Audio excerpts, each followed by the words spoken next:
एक बार की बात है, महात्मा बुद्ध अपने शिष्यों के साथ नगर भ्रमण पर निकलने वाले थे।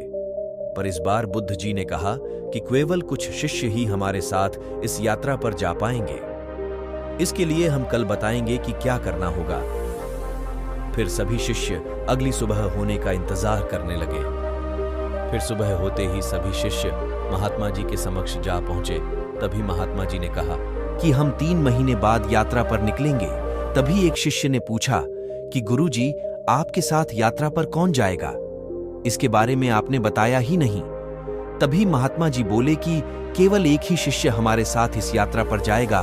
तो सभी शिष्य हैरानी से महात्मा जी के ओर देखने लगे। केवल एक ही शिष्य। तब महात्मा जी ने कहा कि हाँ, और इसका चुनाव हम एक परीक्षा द्वारा करेंगे। जो इस परीक्षा में उत्तीर्ण होगा वही हमारे साथ यात्रा पर जा पाएगा। तभी सभी शिष्यों को गुरुजी ने एक एक गमला दे दिया और बोले कि जिस भी शिष्य का पौधा सबसे बड़ा होगा वही हमारे साथ इस यात्रा पर जाएगा।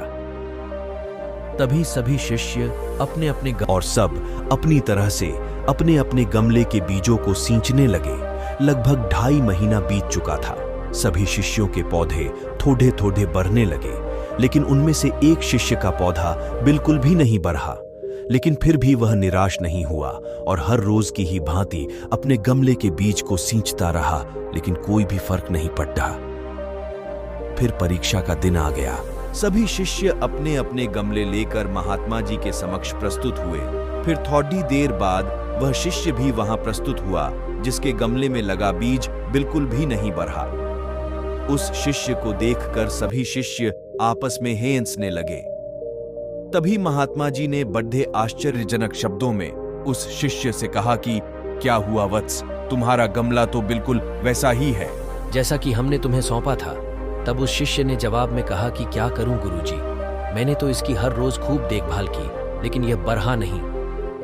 तब दूसरे सभी शिष्य उसका परिहास उड़ाने लगे।